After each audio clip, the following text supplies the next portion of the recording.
Good afternoon. Mr. Luckman and I welcome you to another discussion of the great ideas. And today, in this concluding session on the great idea art, we shall deal with some moral and political problems in connection with the fine arts. But first, I want to return to a number of points which we did not fully complete in our discussion last week. We saw that each of the fine arts is like a language. It is a medium of expression. The medium in which the works of art are produced is a medium of expression, and because of that fact, the form and the content of the work produced in that medium are not separable. This results in the untranslatability of what is being said in one fine art into another. What a painting says cannot be translated into music. What a piece of music says cannot be translated into poetry. The arts cannot be reduced to a common denominator.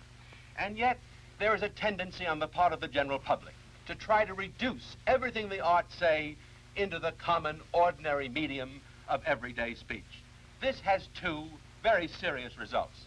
First, it causes a misunderstanding of the arts, especially a misunderstanding of the non-literary arts, as when people read the program notes to a symphony instead of listening to the music, or when people allow the title of a painting to stir their imagination instead of actually seeing the plastic representation, the plastic form of the painting itself. The second result is the modernist revolt in all the arts, abstract painting, modern music, and a similar revolt in poetry. Let me read you an example of the modernist revolt in poetry, a poem by E. Cummings. I'm not going to read you the whole poem, but only part of it. The title of the poem is, What If a Much of a Witch of a Wind? I'm going to read you the last stanza of this. What if a dawn of a doom of a dream bites the universe in two, peels forever out of his grave, and sprinkles nowhere with me and you, blow soon to never and never to twice, blow life to isn't, blow death to was, all nothings only are you just home, the most who die, the more we live. That is an example of modern poetry, in which music, the sound of the words, rather than the sense, is being emphasized because the poet is protesting against the attempt to reduce everything to the ordinary, common-day meanings of everyday speech. Now, the modernist revolt in all the arts performs, I think, a very important pedagogical function. It should teach us to see the works of art, each work of art, each kind of art in its own terms. In painting, for example, it should teach us to see that every good painting is both representative and abstract, neither one or the other. And I'm going to try to show you this by showing you a series of pictures in which, I think, as you see them, you will see that they're neither purely representative nor purely imitative, purely abstract. You will see that they are not simply like newsreel or newspaper photographs of a scene, mere reporting, and you will also see that they're not, as abstractions are, mere designs of form and color with no reference to objects. Let me show you first a famous painting by the Spanish artist El Greco. This is his famous scene of the city of Toledo. And this was painted at the end, or at the beginning rather, of the 17th century. The Britannica says of this great artist that he does not represent nature as it is, but uses it for his own ends. And his contemporaries, Britannica goes on to say, thought he had gone mad. Others explained that he suffered from astigmatism. In fact, this painting is a great painting in which is neither completely representative nor, in any sense, completely abstract. Let me show you another painting that combines both aspects of the plastic arts. A picture by Van Gogh, a street scene in Paris. This also shows the combination of both. Then let me show you still one or two more. This jungle scene, equatorial jungle, by Rousseau, Henri Rousseau. And finally, one more, a painting by the French painter Chirico. Again, a scene, but not simple representation, nor complete abstraction. Now, as you look at that series of pictures, you see, I think, why I answered Mr. Carpmill's question as I did last week. Mr. Carpmill asked about the role that imitation plays in the creation of a work of fine art. And I said that I thought that imitation and creation supplement each other. I said, in fact, that they fuse, that artistic making is both creative imitation and imitative creation, just as these pictures I've shown you are both abstract representations or representative abstractions. And the reason for this is that what the artist draws from the object must be subjectively transformed by him, and what he takes from his own soul or mind must be objectified by him. This is why I would answer another question we received, one we received from Mr. Thornton of San Bruno, in a similar fashion. Mr. Thornton holds, for example, the view, which many of you may share, that works of fine art divide into the imitative and the abstract. Imitative art, he says, represents nature. Abstract art comes entirely or mostly from the artist's mind. All or most of the fine arts, he goes on to say, contain examples of both. Well, then what's... Just a moment, Lloyd. I hold an opposite view to this. For me, as I look at the works of fine art, most works of fine art, certainly all the good ones, are both representative and abstract. They involve both imitation and creation. Well, I can't quite understand this controversy then, Dr. Adler, because if I understand you, you seem to be saying truly that there's no conflict between abstract and representative art, but I'm quite certain, on the other hand, that there's quite a controversy raging in the minds of the public, and for that matter, among the artists themselves. Well, Lloyd, I think you're right at that point. I think I didn't say precisely what I meant. I shouldn't have said that there is no conflict. I should have said that there need be no conflict between representation and abstraction, that there should be no conflict. In fact, you're quite right, a conflict does exist.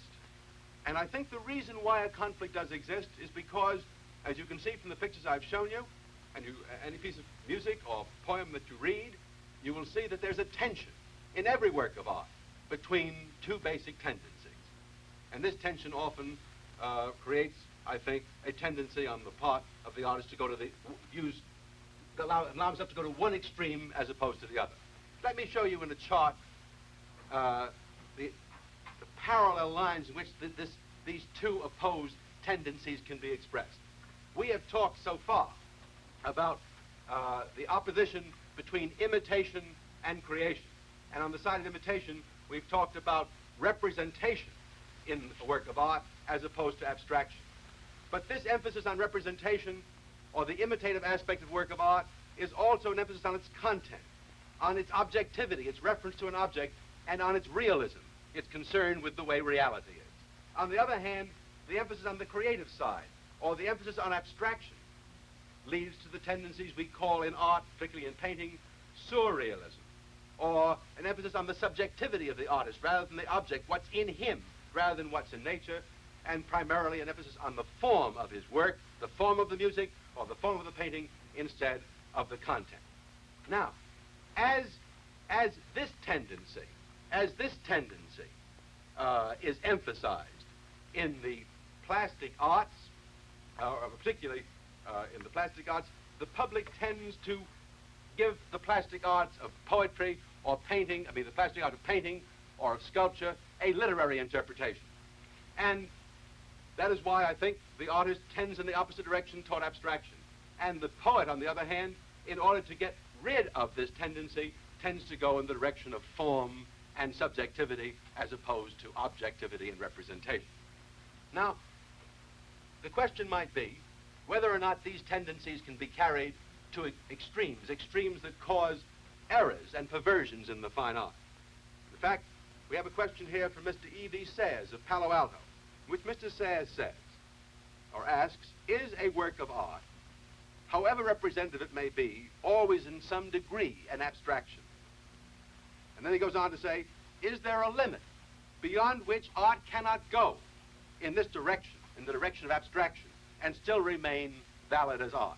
I think, Mr. Sayers, there is a limit.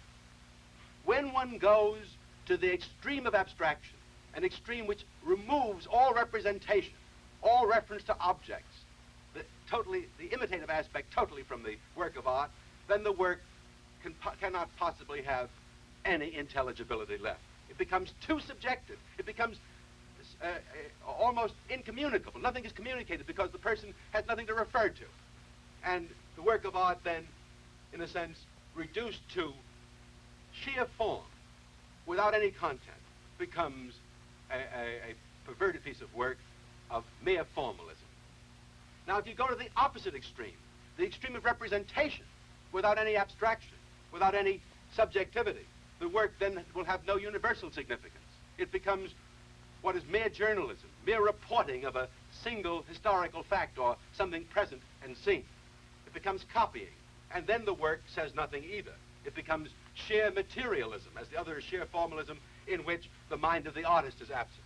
Now, I think the great German poet Goethe has resolved this opposition of tendencies toward the representative, towards the abstract, towards the imitative, towards the creative in art, in a magnificent statement. Goethe says, the artist stands in a double relation to nature. He is at once its master and its slave. He is its master insofar as he's creative and transforms it. He is its slave insofar as he's imitative and has to borrow from nature. And the two bad extremes in art, in all the arts, come from slavishness on the one hand, where the artist is a slavish copyist, a slavish imitator of nature, or from the opposite extreme, which the abstract tendency leads to, where the artist is imperious towards nature and has contempt for nature. Now, Dr. Adler, right Yes, there, Lloyd. you've been using this phrase, good art and bad art, quite a number of times. And we've received some questions here, one that I'd like to bring up right now on good and bad art. This one is from Mr. John Hayes of San Francisco, and he suggests that in all fields of art, useful as well as fine, we ought to reserve the term art only for the good works and not to apply it to these poor or mediocre works. Now, have you any comment on Mr. Hayes' proposition? Yes, Lloyd. Mr. Hayes, I do have a comment. I have, in fact, 3 comments on your proposition. First, I don't agree with what you say, though I think I understand why you say it. The term art is sometimes used as a term of praise and sometimes as a descriptive term. It is used as a term of praise when we say someone does a piece of work and we say, oh, that's really art, meaning it's a good piece of work. Well, we use the word art to say it's a good piece of work. But I think the word art should be used as a descriptive term and be applied to good art and bad art, the best and the worst works of art. And when it is so applied, when we apply the word art descriptively to good and bad, we face, of course, the problem that is left, the problem of what is the distinction between good art and bad art. In fact, that's 2 problems, not 1. There's an aesthetic problem there, the problem of the good and the bad in works of art in terms of beauty and ugliness, and this leads to all the questions of appreciation, standards of criticism, and so forth. And then there's the moral or political question of good and bad in a work of art, conceived as the work being injurious or beneficial or injurious, and this leads to questions of moral censorship and political regulation of works of art. Now, I'm going to take the second question first. We may never get to that first question because, in any case, the first question about beauty and ugliness belongs to another whole series of discussions, which I hope we have sometime, on the great idea of beauty. But let me turn at once to the question of good and bad in works of art in terms of whether the work of art is beneficial or injurious, the morally or politically good and bad aspect of the fine arts. And I am talking only about the fine arts. Now, what is this problem? Here again, we have another basic tension. This time between the artist on the one hand and the moralist or the statesman on the other. And this tension is sometimes expressed in terms of art for art's sake, as the artist would have it, or art for man's sake, as the moralist and the statesman would have it. Now, let me see if I can state this issue by first stating what the moralist side of it is, and then what the artist side of it is. From the moralist point of view, the arts, the works of fine art, painting, music, the drama, poetry, these affect human beings. They have an effect on human emotions, on human attitudes, on human conduct. Hence, why shouldn't the moralist criticize a work of art in terms of its moral significance or its political effect? In the tradition of Western civilization, this has been done again and again. It started with Plato. Plato, you will recall, in the Republic, in his ideal state, threw the poets out because he thought they had a bad effect. And he wanted to regulate, as he did in the Republic and in the laws, the music that children and the public would hear, because he thought that certain kinds of music would excite them in the wrong way. Throughout the whole of Western civilization, the theater has been under censorship. Music has been under censorship. And as you know, novels and other pieces of writing have been censored on moral grounds. And in our own day, we see another example of this in Nazi Germany and in communist Russia, where the arts have been under political regulation to make them conform to the regnant ideologies in those countries.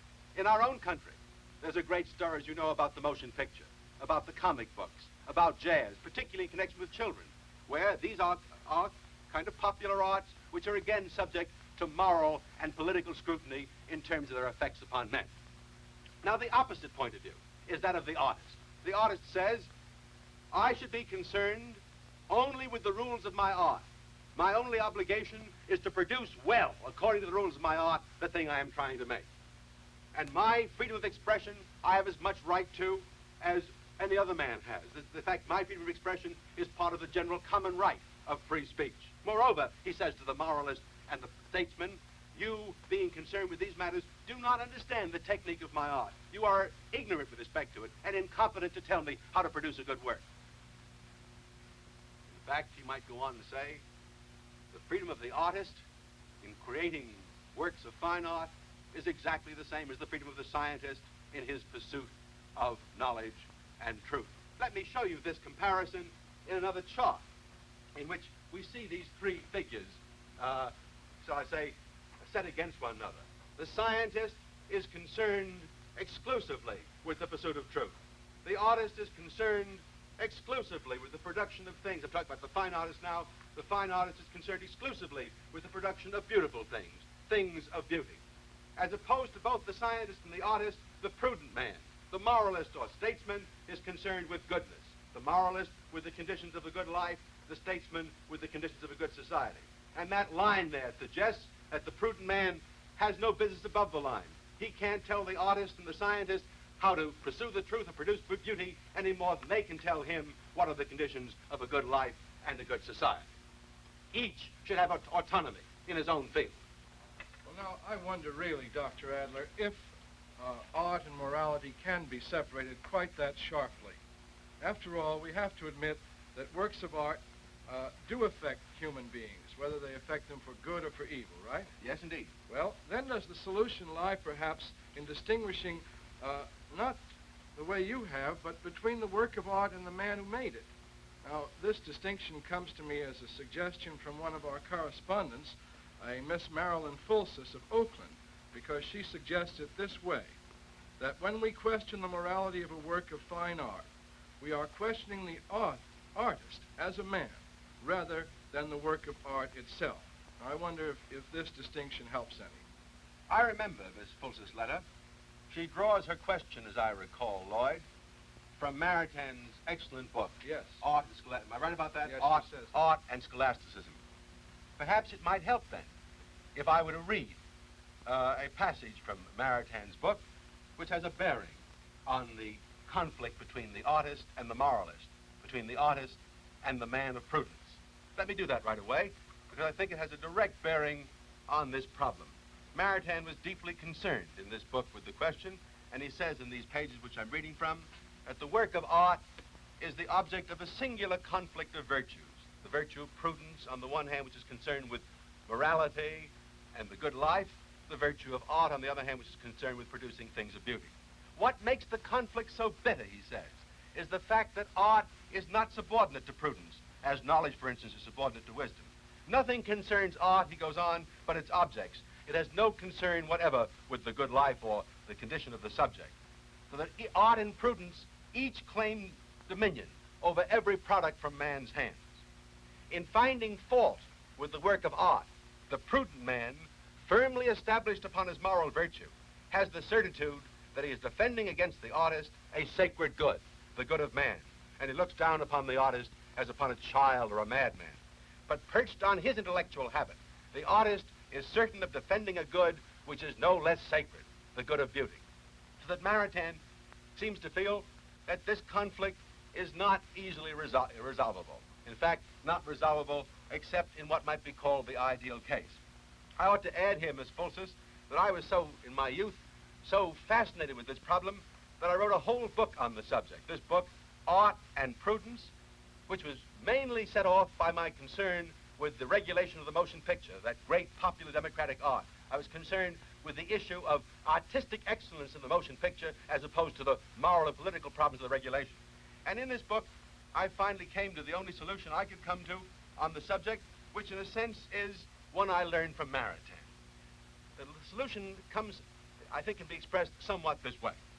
Ideally, remember I'm saying ideally, one and the same man should be both an artist and a moral or prudent man. If that could happen, then since the work of art expresses the whole man, the man as an artist as well as the artist as a man, it will have both moral and political excellence. But this is an ideal solution. It seldom is achieved in fact, and so the problem remains just as difficult as you have so far seen it to be. Now there's one other way of stating the resolution of this problem, and I did that in this book on Art and Prudence. It comes from the English typographer and art critic Eric Gill, in a book that I recommend to all of you, an excellent book called Beauty Looks After Herself. Eric Gill says, this is his basic maxim, look after goodness and truth, and beauty will take care of itself. That is, if the artist is concerned with what is good and what is true, the work will be beautiful. Now I say that that proposition, that basic maxim can be converted into this, and equally true. Let the artist look after beauty. If he looks after beauty well enough, then truth and goodness will also take care of itself. That's as much as I can say in the resolution of that very difficult problem. Now I'd like to deal in the closing minutes of today with one final question. That final question, I could almost say in these words, what good is beauty? What human role, what human significance do works of fine art, which are things of beauty, have in our lives? Now my answer to that question, what contribution do the beautiful things produced by the fine artist play in our human life, is in terms of a distinction between action and contemplation. Let me say that another way. We are, at any moment in our lives, either actors or we are spectators. I'm using the word action and spectatorship as the opposed words. It's perhaps a little more clear than the more difficult word contemplation. And what works of art do for us, what works of fine art, which are things of beauty, do for us, is they make us spectators. They give us that pleasure of spectatorship, giving us relief from the urgencies and exigencies of action, giving us rest from action. This is their great human contribution, that they give us freedom from that, the day-to-day pressures and needs and utilities of our active life. They make spectators out of us. But when one looks at the fine arts this way, as making us spectators, one has to say of them that they are all of a certain sort. They are all spectacles. And I would use another word. Being spectacles, holding our attention as spectators, they are all entertainments. From the point of view of the sociologist, not from the point of view of the person who's concerned with one fine art, from the point of view of the sociologist, it is perfectly proper to say that all the fine arts have something in common with entertainment and spectacles in general. That what a parade does, what a prize fight does, what a ball game does, as a low form of entertainment, is exactly the same ultimately as what a great work of fine art does. To say this is not to degrade the fine arts, but merely to say that the fine arts play a role in human life at the high level that simple entertainments and spectacles play for mankind at the lowest level of human appreciation and enjoyment, the level, the function of making spectators and giving us a rest from action. Now, actually, in a democracy, we are concerned with a hierarchy of the arts. or I almost put it this way, with a hierarchy of entertainments. We have all grades of people, all grades of sensibility. And it's perfectly proper to see that simple and low forms of entertainment, I mean low in the sense of uncomplicated and easy to appreciate, belong and are needed by a large public just as much as for those with very refined and cultivated sensibilities, the highest and most subtle works of art are needed. In this hierarchy of entertainments, if you will, there is a proportion between their difficulty and their function and the scale of human sensibilities on the side of the audience. Now, this completes our discussion of art, but that doesn't mean that the discussion is completed. We've by no means covered all the things we should deal with. And if I were to stress any one thing from these four discussions of art, it would be this one point, that the fine artist has something to say which you must try to understand in his own terms, in the language of his medium, and not try to translate into our common human speech.